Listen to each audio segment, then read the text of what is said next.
Pourquoi les gens se convertissent-ils? Quels sont les processus sociaux, psychologiques et biologiques qui mènent à une conversion religieuse? L'appartenance au groupe. L'humain, de par son histoire évolutive, a toujours eu un besoin fondamental d'appartenir à un groupe. Ce besoin d'appartenance, de reconnaissance et de soutien mutuel est essentiel à la survie et il se répercute dans les dynamiques religieuses. En effet, la conversion peut être influencée par l'interaction avec d'autres croyants qui partagent des valeurs et des idées communes, favorisant l'identification à un groupe.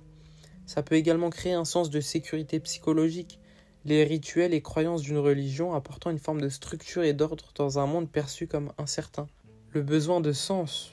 La religion permet de donner un sens à l'existence, une quête partagée par tous les êtres humains.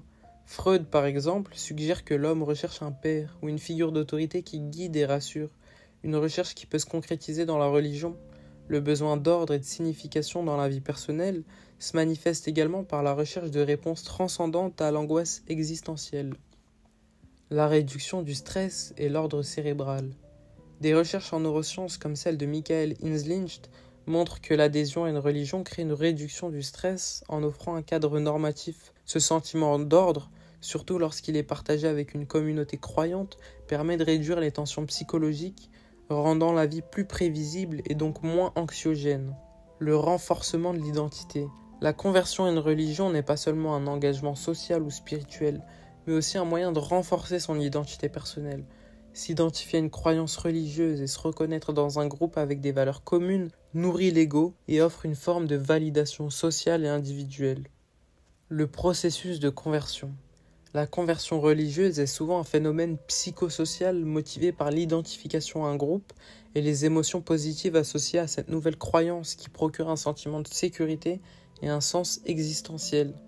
Le principe d'engagement et de cohérence mentionné par Robert Cialdini montre que les individus qui sont engagés à une croyance, même superficiellement, tendent à renforcer leur engagement pour être cohérents avec leur choix initial.